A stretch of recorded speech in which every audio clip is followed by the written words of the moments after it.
Mummy ఏం చేస్తున్నావు? ఇగో mutton masala ఇది చికెన్ మసాలా. ఏంటంటే నేత్ర ఛానల్కి వెళ్ళిపోయి తొందరగా ఇది చికెన్ మసాలా వేరే చేసిన మటన్ మసాలా దానికే ఉంటుంది. ఇక దాని ఏంటంటే షాప్కి పోయి తెచ్చుకుంటే ఆ ఫ్లేవర్ రాదు, టేస్ట్ ఉండదు. ఇక మనం ఇట్లా చేసుకున్నాం అనుకో గుమ్మాయిస్తుంది ఇల్లంతా. మనం బిర్యానీ చేసుకుని ఏదైనా చేసుకొని మటనే వండుకో, చికెనే వండుకో, ఫ్రైలే చేసుకో, ఎండ్లైనా వేసుకోవచ్చు 2 మసాలాలు. ఇక టేస్ట్ అయితే తగ్గేదే లేదు.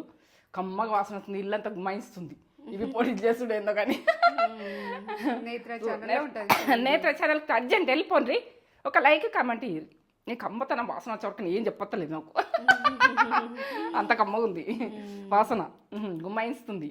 ఇక లైక్ అయితే ఇయ్యండి, కామెంట్ అయితే పెట్టుర్రి, సబ్స్క్రైబ్ చేసుకోరి. నేత్ర ఛానల్కి వెళ్ళిపోయి చేసుకుంటే ప్రతి ప్రాసెస్ మీకు పక్క వస్తుంది. ఏంటంటే ఇక పక్క లోకల్ ఫుడ్, ఇంత సూపర్ ఫుడ్ ఇక ఏం చెప్పలేదు. ఇక నేను